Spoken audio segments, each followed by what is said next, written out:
예, 며칠 동안 잘 지내셨습니까? 예, 안녕하세요. 제가 오늘 안경을 안 가져왔네요. 오늘 이게 없네. 눈에 뵈는 게 있을란가 모르겠습니다.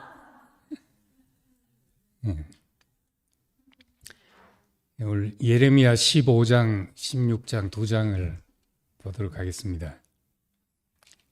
제목을 뜻을 돌이키시는 하나님, 흔들리는 선지자 그렇게 했는데 이제 정확하게는 이 15장 6절에 보면은 내가 뜻을 돌이키기에 지쳤다.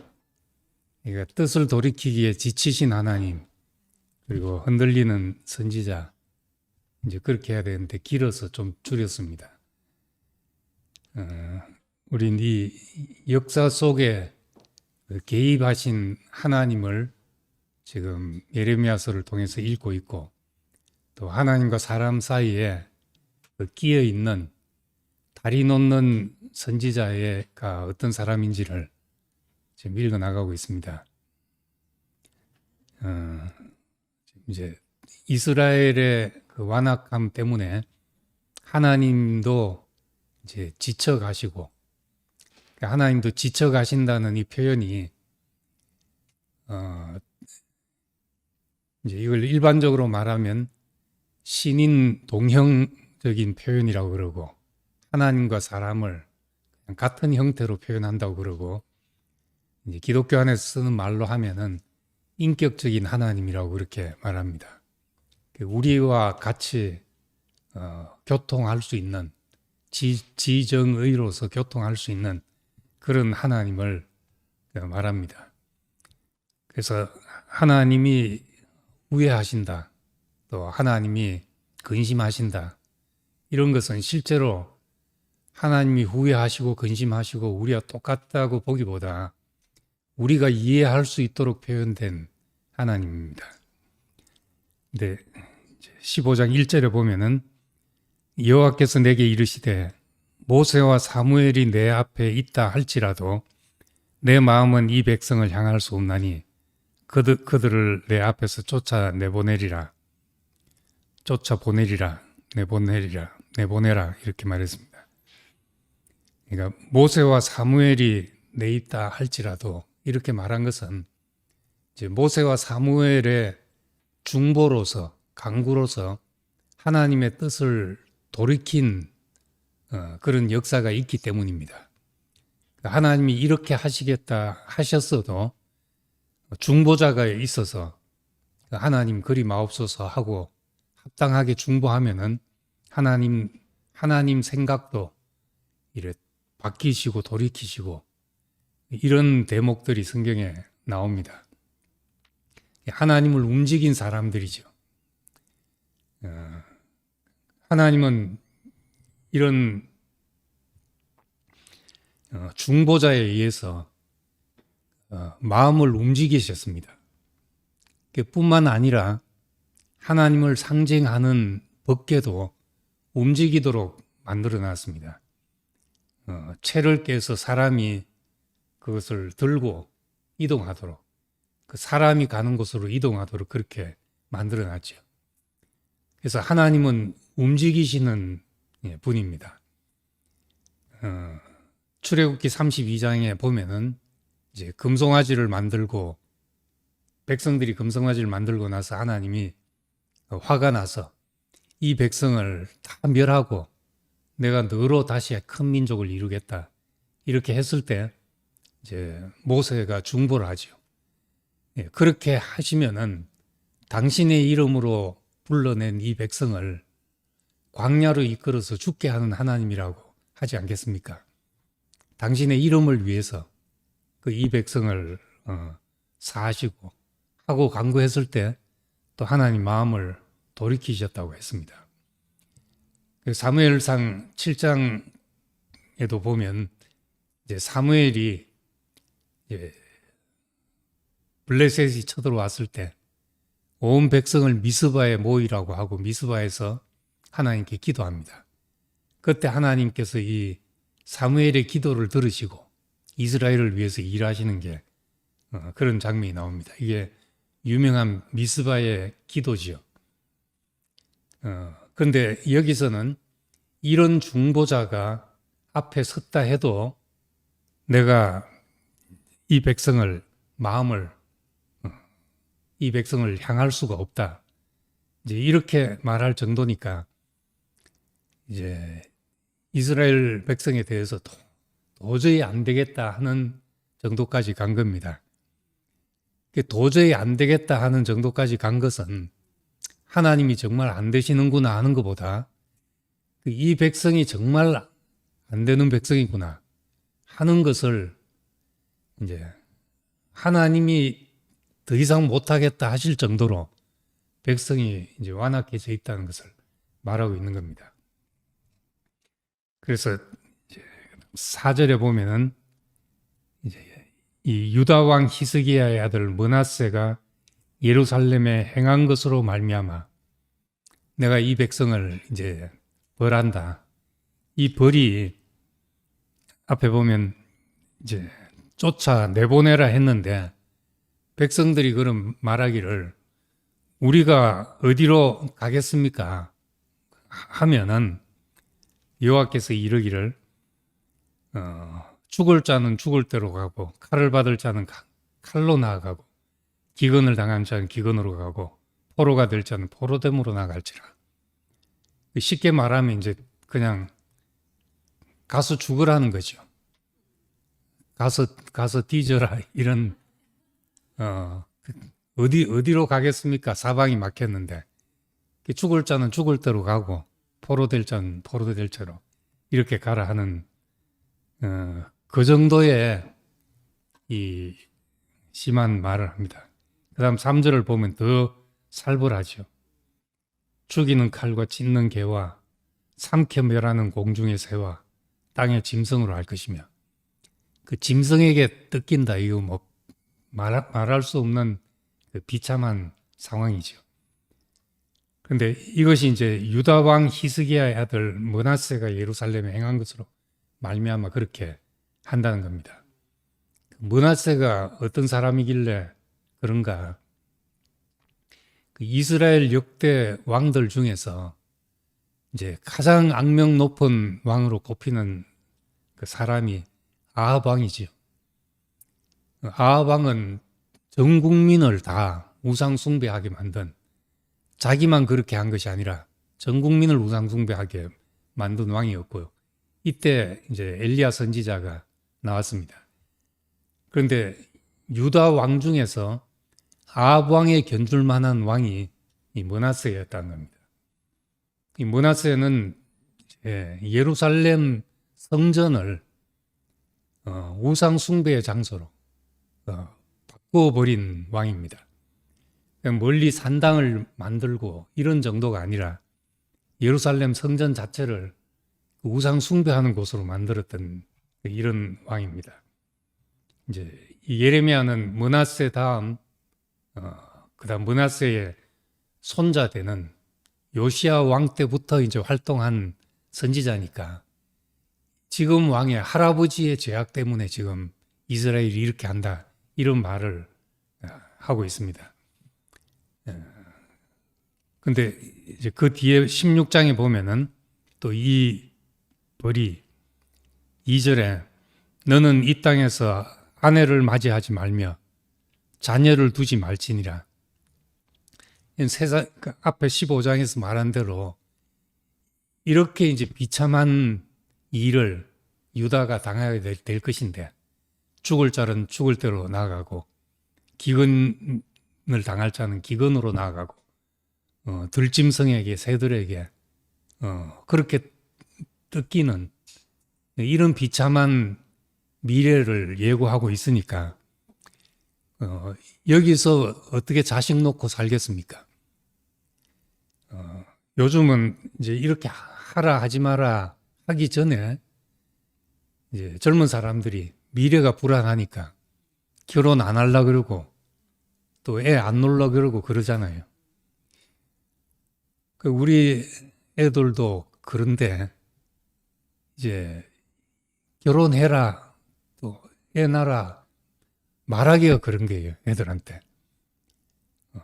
다가올 미래가 어떻게 될지 너무나 불확실하고 또 참 피곤한 세상이 펼쳐질 것 같고, 그러니까 꼭 결혼해서 살아라. 이것도 결혼해서 잘 사는 경우보다 잘 못 사는 경우가 이제 더 많아졌고, 자녀를 낳아서 어떻게 될지 모르는 막연한 세상에 던져야 되는 그런 상황이니까 지금은 세상이 이렇게 된 거죠. 근데 이제 우리 위의 세대를 보면은 6.25 전쟁 통에도 막 애를 놓고 했었잖아요. 그때보다도 더 지금 인간이 나약해졌든지 그렇단 말이거든요. 그런데 지금 이 상황은 이런 미래를 예고하면서 결혼해라, 애를 낳아라 할 수 없는 겁니다. 그 인간의 본성 중에서 가장 밑바닥에 있고 가장 강한 욕구가 이제 종족 보존 욕구라고 합니다. 이 욕구가 없다는 것은 이제 살 희망이 없는 거나 다를 바가 없는 거죠. 예레미야가 이제 저주하는, 예레미야가 예언해내는 상황이 그런 상황을 이제 말해야 되는 겁니다. 근데 이제 하나님은 이렇게 변하시는 하나님임에도 불구하고 이제 도저히 안 되겠다 하는 말까지 이제 나오는 상황이 됐습니다. 그리고 이제 첫 번째로는 하나님이 움직이시는 하나님이시고, 두 번째로는 이제 뜻을 돌이키시는 하나님이신데, 이 뜻을 돌이키기에도 지쳤다 이렇게 말합니다. 이 성경에 보면은 하나님의 약속은 변하지 않는다. 그 약속에 대해서는 변하지 않기 때문에 말라기 3장 6절에 보면은 그러므로 야곱의 자손들아 너희가 소멸되지 않을 것이다. 하나님이 이스라엘에게 한 약속은 변하지 않기 때문에 소멸되지 않을 것이다. 이렇게 이제 약속하고 계신데도 불구하고 하나님은 또 한편으로 늘 뜻을 돌이키시고 변하시는 분입니다. 아까 말한 대로 출애굽기에도 뜻을 돌이키사 그 말씀하신 화를 그 백성에게 내리지 않으셨다. 이렇게 말하고, 예레미야 26장 3절에 뒤로 가봐도 그들이 듣고 혹시 각각 그 악한 길에서 떠나리라 하면은, 그리하면 내가 그들의 악행으로 인하여 재앙을 그들에게 내리려 하던 뜻을 돌이키리라. 그러니까 언제라도 하나님에게 이런 여지가 있다는 말씀입니다. 요나서 이야기도 그거죠. 요나에게 가서 니느웨 백성에게 하나님의 심판을 알려라. 그 했는데 요나가 반항한 것이 그거잖아요. 내가 하나님을 아는데 내가 심판을 외쳤다가 저 백성이 회개하고 돌아오면 하나님이 또 용서하실 것 아닙니까? 그래서 못하겠습니다 하고 다시스로 도망을 간 거죠. 근데 결국 이제 보니까 그렇게 되더라는 겁니다. 하나님이 요나서 3장 10절에 하나님이 그들의 행한 것, 곧 그 악한 길에서 돌이켜 떠난 것을 감찰하시고 그 뜻을 돌이키사 그들에게 내리라 하신 말씀하신 재앙을 내리지 아니하시더라. 이런 분이 하나님이라는 것이 우리가 하나님의 성품을 나타내는데 정말 중요한 주목해야 될 특성입니다. 하나님은 사랑이시고 인자하시고 이런 표현보다 뜻을 돌이키시는 하나님, 이거보다 더 극적인 이야기가 없을 겁니다. 이 하나님에게 어떤 여지가 있다는 이것이 우리에게 숨 쉴 수 있는 자리가 됩니다. 그래서 이분을 따라가자면 움직이시는 하나님, 또 뜻을 돌이키신 하나님, 이분을 따라가자면 우리는 이제 유연해져야만 할 수 있고, 구름기둥 불기둥을 따라가듯이 오늘 이랬다 할지라도 내일 어떻게 될지 모르는 이제 그런 하나님 앞에서 살아간다는 겁니다. 그러니까 오늘 아무리 대단한 진리를 깨달았다 하더라도 그것이 내일은 또 무슨 의미가 될지 모르는 이제 이런 마음으로 우리가 살게 되죠. 16장 이제 14절에 보면은 또 그렇게 말합니다. 바로 다음 장인데, 여호와의 말씀이니라. 그러나 보라, 날이 이르리니 다시는 이스라엘 자손을 애굽 땅에 인도하여 내신 여호와께 살아두심을 두고 맹세하지 아니하고 이스라엘 자손을 북방 땅과 그 쫓아냈던 모든 나라에서 인도하여 내신 여호와께서 살아계심을 두고 맹세하리라. 이 말은 이제 옛날 일을 두고 하나님 이집트에서 우리를 이렇게 인도해 냈습니까? 내지 않았습니까? 이렇게 말하지 않고 지금 하나님이 북방에 있는 족속들로부터 우리를 건지신 이 이야기를 너희가 하면서 이분으로 맹세할 것이다. 그러니까 여전히 하나님이 이런 이스라엘의 재앙을 예고하지만은 그들에게 건지실 마음을 항상 가지고 계시다는 걸 봅니다. 오락가락 하는 것 같은데 이 오락가락 하시는 하나님을 이제 우리가 이게 따라가고 있는 겁니다. 전도서 7장 14절에 보면은 이 형통한 날에는 기뻐하고 공고한 날에는 생각하라. 하나님이 이 두 가지를 병행하게 하사 사람으로 그 장래일을 능히 헤아려 알지 못하게 하셨다. 그러니까 미래는 우리에게 주어진 것이 아니니까 우리가 모든 일을 예측하고 갈 수가 없습니다. 하나님이 하시는 일을 시종 헤아려 알지 못하게 하셨다. 그러니까 이제 늘 오늘 저주 내리려 했을지라도 내일 돌이키시는 하나님, 이 하나님 앞에서 우리의 지난 날이 뭐 주홍같이 붉을지라도 양털같이 되리라. 이렇게 될 수 있는 소망을 갖고 사는 겁니다. 우리는 이 선입견이나 고정관념, 뭐 저 사람은 저래 한번 판단하면은 그 판단을 안 바꾸는 것이 우리가 살아가는 게 편하거든요. 매일 새롭게 생각하자면 머리 아프죠. 그러니까 딱 어느 정도 고정시켜 놓고 좋은 사람, 나쁜 사람 그렇게 정해놓고 살아야 우리가 에너지 소모가 적기 때문에 그러기 쉽습니다. 근데 하나님 앞에 산다면 어제의 일을 가지고 오늘 무엇을 고정시켜 놓고 살 수가 이제 없다는 말이죠. 여기서는 이제 중보자가 와도 안 된다. 이젠 뜻을 돌이키기도 지쳤다. 이렇게 하지만은 하나님의 속성은 중보자에 의해서 움직이고 늘 백성이 지금 또 다른 자리에 가 있으면은 하나님은 또 뜻을 돌이키시는 이런 이제 분이라는 겁니다. 이것이 이제 참 우리가 기억해야 되는 움직이시는 하나님, 뜻을 돌이키시는 하나님이죠. 근데 그 다음 10절에 보면은 15장 10절에 그 선지자의 탄식이 나옵니다. 자기 자신을 후회하는 선지자의 모습이 나옵니다. 10절을 이제 세 번역으로 읽어보면은 어머니 왜 나를 낳으셨습니까?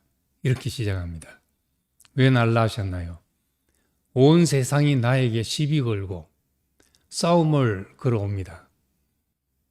나는 빚진 것도 빚준 것도 없는데 내가 뭘 잘못했다고 모든 사람이 나를 저주하고 있습니다.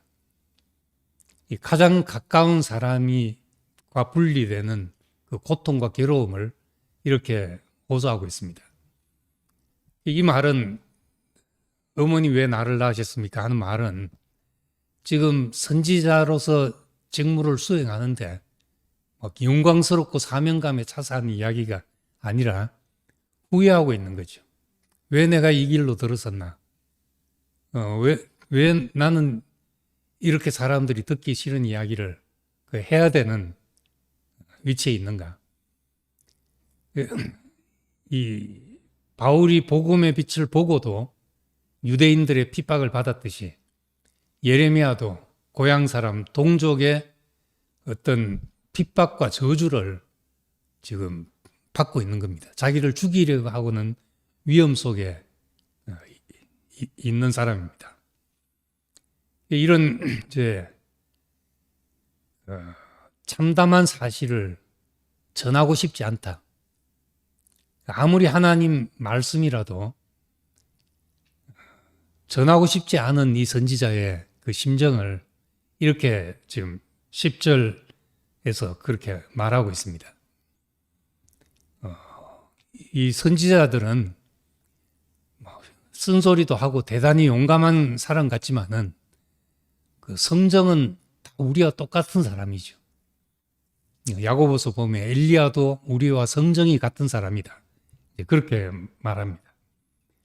성질상은 우리와 조금도 다를 바가 없죠.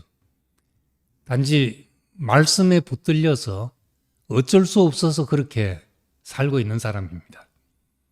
근데도 이제 지금 흔들리고 있는 예레미야를 보거든요. 근데 이것이 지극히 정상적인 거죠. 이 흔들리는 예레미야가. 나는 절대 흔들리지 않는다. 이런 사람은 대단히 지조 있는 사람이라 할 수도 있지만은 위험천만한 사람입니다, 사실은. 이런 사람하고는 말이 안 통할 수도 있죠, 이야기해보면. 그래서,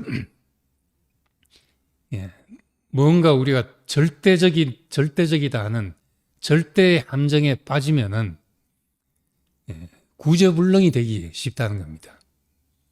왜냐하면, 하나님도 변하시는데, 우리가 변하지 않는다.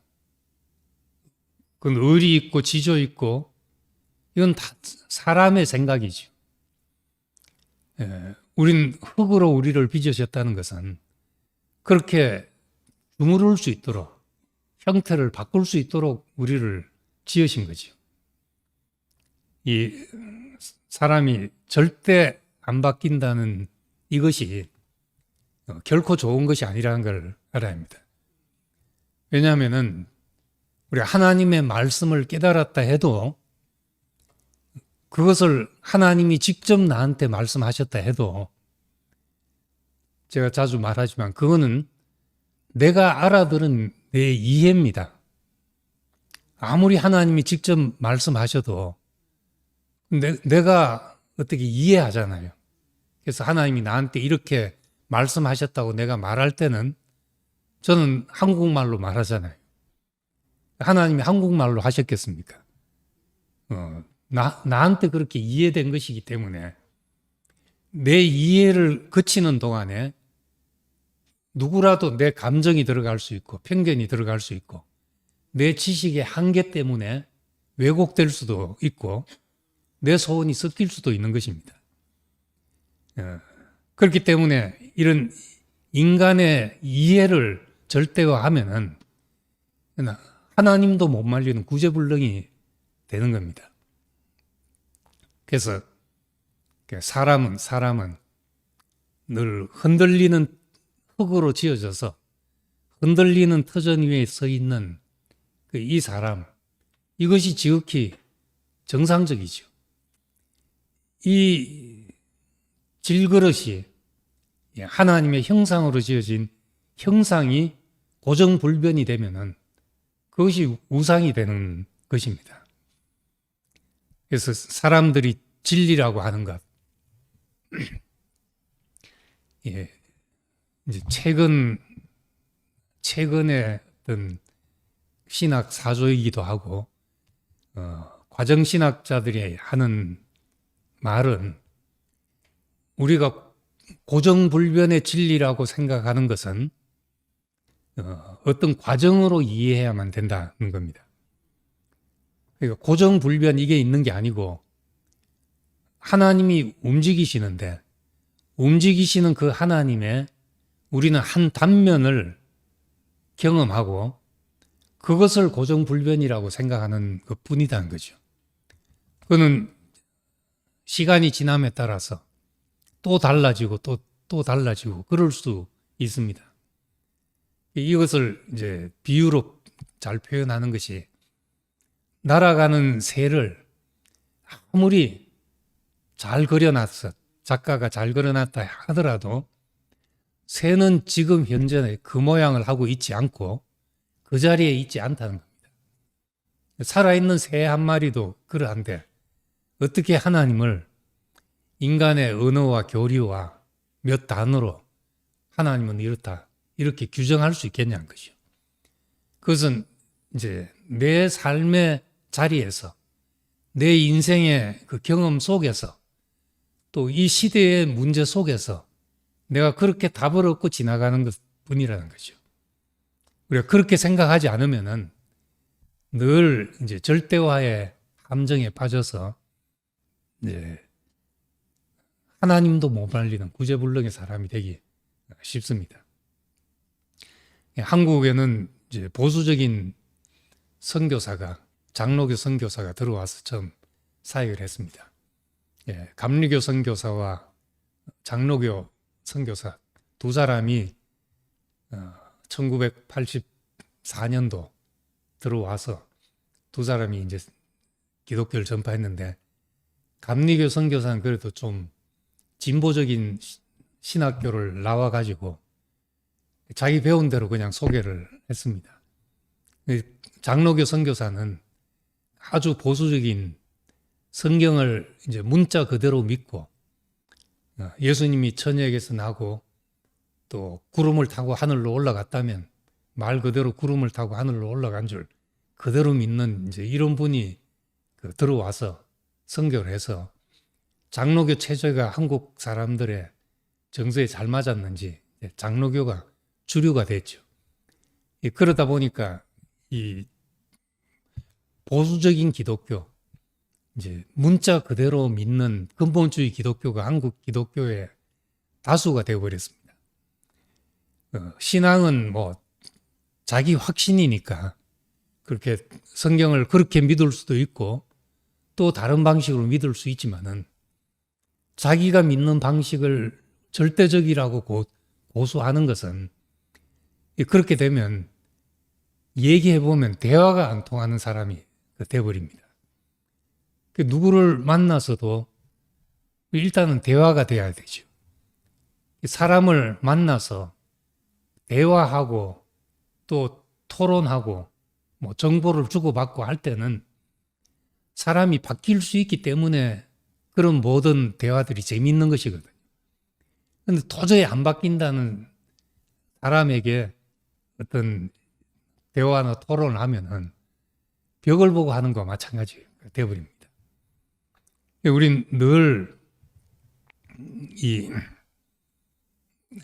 우리가 그런 우리 자신의 어떤 질그릇으로 지어진 인생, 오늘 이렇다 할지라도 내일 변할 수 있는 인생, 그런 인생으로 살고 있다는 걸 알아야지 우리 자신도 겸허할 수 있고 또 그것이 이제 하나님과 동행할 수 있는 우리의 유연함이 될 수 있는 겁니다. 어제까지 내가 대단한 진리를 깨달았어도 오늘 다시 하나님 앞에 빈 그릇으로 있어야 될 이유가 그겁니다. 하나님은 변하시고 선지자도 흔들리고 이것이 왜 선지자가 이러냐, 왜 하나님이 그러냐 할 수 없이 이 속에서 얼마나 이제 우리가 숨을 쉴 궁창을 만나는지 모릅니다. 만약에 이 율법을 가지신 하나님이, 율법을 우리에게 주신 하나님이 절대 이 약속은 변하지 않는다, 이렇게만 하셨다면은, 그럼 우리는 거기서 숨을 못 쉬죠. 근데 예수님은 어쨌든 이렇게 변하시는 하나님을 알았기 때문에 제사장 외에 누구도 못 먹는다, 진설병은 누구도 못 먹는다, 이렇게 해놨을지라도 여지를 파고들었죠. 아들이 지금 굶어 죽는데 하나님 안 된다 이럴 아버지가 어디 있겠냐. 그렇게 생각했던 겁니다. 변하실 수 있는 하나님, 움직이시는 하나님, 이것이 이제 우리에게 축복이죠. 어느 정도까지 가능한 것인가? 우리 예레미야서를 통해서 보면 이젠 하나님이 더 이상 양보하지 않을 것 같은 상황이 점점 짙어지잖아요. 점점. 이젠 더 안 되겠다. 이 민족을 썰어버려도 하나님 욕할 사람 아무도 없다. 이런 상황으로 감에도 불구하고 우리가 결론적으로 신약에 와서 보면 그 하나님이 여전히 중보자를 들으시고 또 뜻을 돌이키시고 이렇게 하셨던 걸 보죠. 예수라는 한 중보 앞에서 이 지면의 사람을 쓸어버리기로 하셨던 그 마음까지도 다시 돌이키시고 이제 하나님이 사람에게 모든 사람을 예수 안에서 받으셨다. 그렇게 하시게 된 겁니다.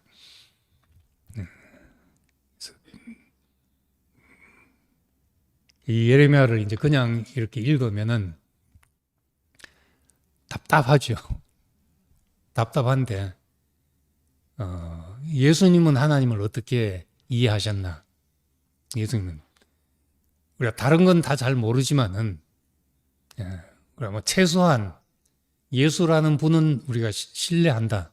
이분은 이렇게 이제 전제하고 시작한다면은 그분이 이해한 하나님, 예수의 아버지 하나님, 그것은 이제 어떤 사람은 구약의 여호와와 전혀 다르다고 말하지만은 예수님은 구원은 유대인에게서 남이라 이렇게 말하신 분이니까 이 하나님이죠. 이 하나님.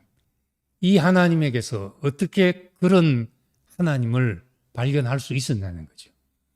우리가 그런 눈으로 본다면은 예레미야서에서 예수의 아버지 하나님을 우리도 찾아 나갈 수 있는 겁니다.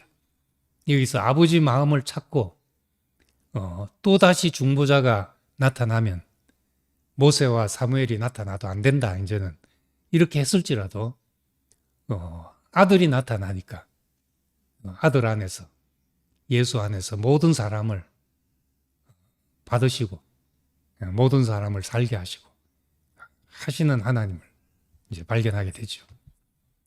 그래서 이 하나님 앞에서 우리도 이제 변할 수 있는 사람이 돼야 되지 않겠습니까? 모든 인간관계도 그렇고 그 사람에 대한 생각도 그 사람이 어제까지 어떤 사람이었다 할지라도 오늘 내가 전혀 새로운 눈으로 보고 그럴 수 있을 때 이 움직이시는 하나님, 뜻을 돌이키시는 하나님과 우리가 함께 동행할 수 있는 사람이 될 줄 압니다. 기도하겠습니다. 은혜로우신 아버지 하나님, 참 이 무서운 구약 시대에서 우리 예수 안에서 아버지를 만나게 하는 이 복음 안으로 우리를 옮겼습니다. 참 이스라엘의 절망과 패역함 속에서 하나님의 마음이 뜻을 돌이키기에도 지치신, 생각을 바꾸시기에도 지치신 그런 하나님으로 나타나지만 그래도 여전히 이스라엘을 건지시리라고 말씀하시는 그 하나님을 우리가 다시 발견하고 예수가 아버지라고 불렀던 그분을 우리가 예레미야가 찾아 부르는 그 하나님에게서 찾게 됩니다. 우리도 늘 흔들릴 수밖에 없고 요동할 수밖에 없는 사람이지만은 이 흔들림이 하나님이 우리를 늘 새롭게 인도해 가시는 끈이 되게 하시고 우리가 주님의 변화심과 움직이시는 하나님, 구름기둥, 불기둥을 따라가듯이 우리가 그런 하나님을 다룰 수 있는 사람들이 되기를 원합니다. 예수님 이름으로 기도드립니다. 아멘.